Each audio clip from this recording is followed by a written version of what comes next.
how your boss and your company respond. That'll give you the information you need to decide your next steps. That's fair. Try to fix it first, and if it can't be fixed, then make decisions about whether to stay. I don't want to leave. I actually like a lot about this job. But I also can't sacrifice my health and my relationships indefinitely. There has to be a sustainable way to do this work. And if there isn't, then this isn't the right job for me long term. That's scary to acknowledge, but also kind of liberating. I have agency here. I don't have to just accept being miserable. I can make changes, and if necessary, I can find something better. That feels empowering. It is empowering. You're not stuck. You have options.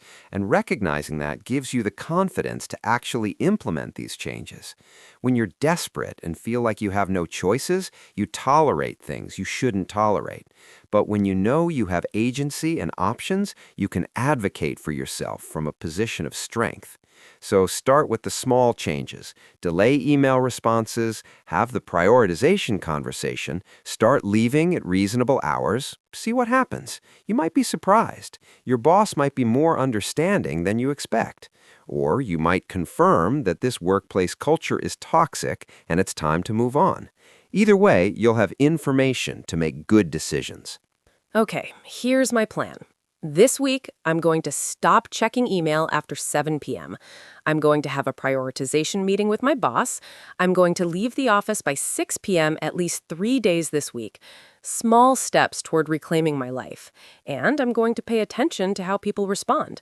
If there's resistance or pushback, I'll address it directly and professionally. And if things don't improve within the next month or two, I'll start looking for other opportunities. I deserve a job that allows me to have a life outside of work. Everyone deserves that. It's not too much to ask for. I just need to actually ask for it and enforce it. Wish me luck. I'm nervous, but also determined. This has to change.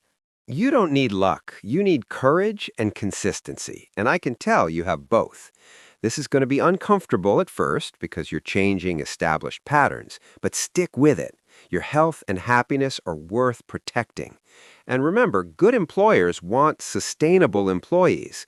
Burned out people don't do their best work. So by taking care of yourself, you're actually being better at your job.